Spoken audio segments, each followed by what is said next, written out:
7 மணி நேரம் தொடர்ந்து ஸ்லீப்பு தூக்கம் வந்து ஒரு மனுஷனுக்கு கண்டிப்பாக தேவை. ஏன்னா அதை தாண்டி தூங்கினா கொஞ்சம் வெயிட் போடும். ஆனால் 7 மணி நேரம் தொடர்ந்து தூங்குறது வந்து ஜென்ரல் ஹெல்த்துக்கு கண்டிப்பாக தேவை. ஏன்னா பாடியில் நிறையா மெட்டபாலிக் ஆக்டிவிட்டீஸ் நடக்குது, அதாவது வளர்சிதை மாற்றங்கள்லாம் நிறைய நடக்குது. அது நடந்து நம்ம காலையில் பகல் முழுசும் ஓடிட்டு அலைகிறோம், அங்கே ஓடுறோம் இங்கே ஓடுறோம், நிறைய திங்க் பண்ணுறோம், எல்லா சிஸ்டமும் வேலை பார்க்குது. ஆனால் நைட்டில் தான் உங்களுக்கு ரிப்பேர் ஒர்க்கு நடக்குது. இந்த ஓட்ட ஆட்டங்கள்லாம் ஓடி முடிக்கிறோம்ல. இப்போ நீங்கள் இங்கேருந்து மதுரைக்கு ஒரு வண்டி ஓடுதுன்னு வைங்களேன், எண்டு போகுது, 2 ட்ரிப்பு போயிட்டு வந்து நைட்டு கொண்டு அங்கே விட்டுருவாங்க, ஷெட்டில் விட்டுருவாங்க. நைட்டு சர்வீஸ் பண்ணி எல்லா வேலையும் பார்த்து அங்கே எல்லாம் பார்த்து பிரேக்கு கியரு ஆயில் அது இதெல்லாம் பார்த்து செக் பண்ணி ஏர் செக் பண்ணி ரெடி பண்ணி கொண்டு காலையில் விட்டாங்கன்னா தான் ஜம்மனி வண்டி போகும் திரும்ப போகிறது. அதே மாதிரி நம்ம சிஸ்டத்தில் எல்லாமே இந்த கழிவுப் பொருட்கள் வெளியேற்றுறது மெயின். அது மெட்டபாலிக் ஆக்டிவிட்டீஸில் கழிவுப் பொருட்கள் வெளியேற்றுறது. நம்ம பாடியில் கிடக்கிற அந்த ஆக்சிடேட்டிவ் ப்ராசஸில் எல்லா உறுப்புகளுமே டயர்டாக இருக்கும், அங்கங்கே டேமேஜ் இருக்கும், அதெல்லாம் கரெக்ட் பண்ணணும். அங்கே எங்கெங்கெல்லாம் அமினோ ஆசிட் தேவை, எங்கெல்லாம் புரோட்டீன் தேவை, எங்கே ஃபேட்டு தேவை, ஃபேட்டி ஆசிட் தேவை, எங்கெங்கே அந்த ரிப்பேர் ஒர்க்கெல்லாம் முடிஞ்சு காலையில் வரணும்னா 6 to 7 hours கண்டினியூஸாக இருந்தால் தான் வரும். அதர்வைஸ் கொஞ்சம் கொஞ்சமாக டேமேஜ் ஆகும். உங்களுக்கு ஒழுங்காக ப்ராப்பர் சர்வீஸ் பண்ணாத வண்டி வந்து எங்கேயாவது பிரேக் டவுன் ஆகி நிற்கல அடிக்கடி, அந்த மாதிரி ப்ராப்ளம் வரும்.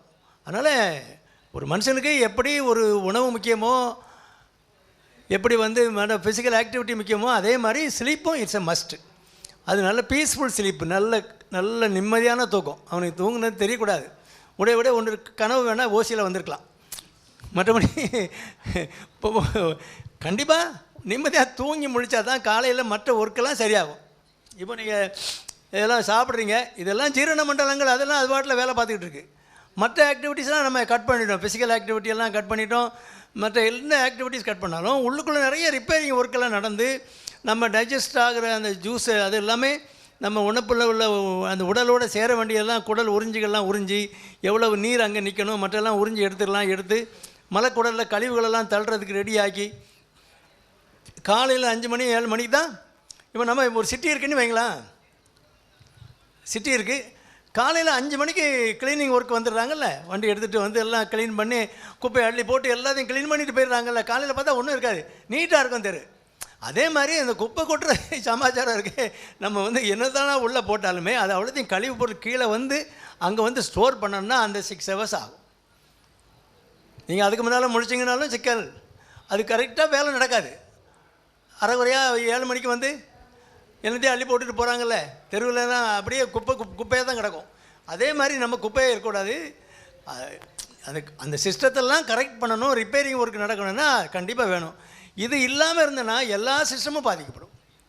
உங்களுக்கு ஒரு 4 நாள் போக போக இரத்த குழாய்கள் பாதிக்கப்படும். அதனால் இண்டிவிஜுவல்லே ஹார்ட் ப்ராப்ளம் வருது, அந்த ஸ்ட்ரெஸ்ஸு அதிகமாகும். அதனால் தூக்கம் வந்து மனிதனுக்கு ரொம்ப முக்கியம். நாணயம் மனுஷனுக்கு எவ்வளோ அவசியமோ அதே மாதிரி தூக்கமும் அவசியம். இந்த நாணயம் இது நாணயம், பேச்சு நாணயம்னு இருக்குல்ல, சொன்னபடி நடக்கணும்ல, அந்த மாதிரி இதுவும் முக்கியம். இதை வந்து கவனிச்சுக்கணும். சிலர் நான் ரொம்ப பிஸியாக இருக்கேன், நான் தூங்கணும், நான் 4 மணி நேரம் தான் தூங்குவேன். முதல்ல நீ சீக்கிரம் போய் சேர்ந்துருவிய, குடும்பத்தை காப்பாற்றுறது. அது ஒரு அதுக்குன்னு ஒரு டைம் இருக்குது. அதுக்கு மேலே உள்ள டைமெல்லாம் கரெக்டாக செலவு பண்ண வேண்டியதானே. அதனால் தூக்கத்துக்கு ரொம்ப முக்கியத்துவம் கொடுக்கணும். தூக்கம் வரல அப்படின்னா நீங்கள் ஃபிசிக்கல் ஆக்டிவிட்டியை கூட்டினீங்கனாலே சரியாக வந்துடும். சொங்கி மாதிரி தின்னுட்டு தூங்கினா தூக்கம் வராது. ஒரு ஒர்க்கு கொடுத்தா தானே அப்புறம் அதை ரிப்பேர் ஒர்க்கு நடக்கும்.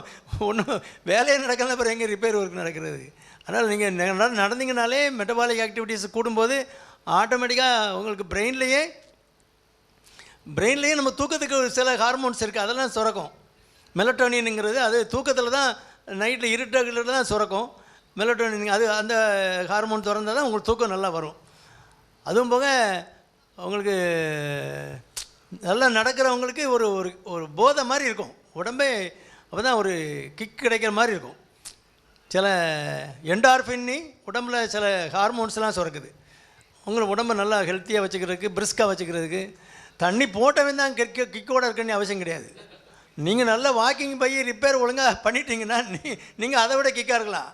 அவன் அந்த தண்ணி போட்டுட்டு கிக்காக இருக்கவே ஒரு குத்துனா அங்கே விழுந்து கிடப்பான். நம்ம 10 பேர் வந்தாலும் குத்தி போட்டுட்டு போயிட்டே இருக்கலாம். அதனால் தூக்கம் வந்து மனுஷனுக்கு ரொம்ப முக்கியம். ஒரு சில பெரிய கம்பெனி எக்ஸிக்யூட்டிவ்ஸ்லாம் எல்லாம் பாடியெல்லாம் ஃபிட்னஸ்லாம் ஒழுங்காக தான் வச்சுருப்பாங்க. வச்சுருந்து அந்த மாதிரி 2 பேர் செத்து போனாங்க. பேப்பரில் படிச்சிருப்பீங்க. ஒரு வருஷம் 2 வருஷத்துக்கு முன்னாலெலாம் பயங்கர ஒர்க் அவுட்டு, கரெக்டாக வெயிட்டு, கரெக்டாக ஹைட்டு. ஆனால் அவர் அதுக்கு முந்தின வாரம் பேட்டி கொடுக்கும்போது எனக்கு தூங்க தான் டைம் கிடைக்க மாட்டேங்குது, நான் 4 மணி நேரம் தான் தூங்குறேன்னாரு. ஒரு நாள் எக்ஸசைஸ் பண்ணிவிட்டு அங்கே வாசலில் வரும்போதே அவருக்கு ஒரு மாதிரி வந்திருக்கு. அப்படி காலை நீட்டி உட்காந்தாரு, அந்த போயிட்டார். ஒரே தூக்கம். அதனால் தூக்கம் வந்து ரொம்ப முக்கியம். நீங்கள் என்ன தான் ஸ்ட்ரெஸ்ஸில் இருந்தாலும் அதை ரிலீவ் பண்ணணும், ரிப்பேர் ஒர்க்கு நடக்கணும்னா அது ஹார்ட் ரொம்ப பாதிக்கும். தூக்கம் இல்லாமல் தான் மெயினான உறுப்பு வந்து ஹார்ட் ஒழுங்காக இல்லைன்னா என்ன பண்ணுறது? இன்ஜினே ரிப்பேர் ஆகிட்டுனா. அதனால் அந்த மாதிரி 2 கேஸு நம்ம பேப்பர்லேயே படிச்சிருக்கோம். அந்த மாதிரி எத்தனை நடக்குதோ. அதனால் தூக்கம் வந்து அதனுடைய முக்கியத்துவத்தை உணரணும். அட்லீஸ்ட் 6 மணி நேரமாக தூங்கணும். 6 மணி நேரம் தூங்கினா பகலில் 1 மணி நேரம் ஒரு அடிஷனலாக தூங்கிட்டா 7 மணி நேரம் மாதிரி. 7 மணி நேரம் தூக்கங்கிறது இஸ் எ மஸ்ட்டு. குழந்தைங்களுக்கு முழிக்கும்போது சாப்பாடு கொடுத்துக்க வேண்டியதான், மத்தியானம் தூங்கிட்டு தான் இருக்கும். அப்போ தான் அது வளரும். நம்மளும் சாப்பிட்டு சும்மா தூங்கினா வெயிட்டு போடும். ரொம்ப அதிகம் தூங்கக்கூடாது, அளவோட அந்த 7 மணி நேரம் தூக்கத்தை மெயின்டைன் பண்ணிக்கணும்.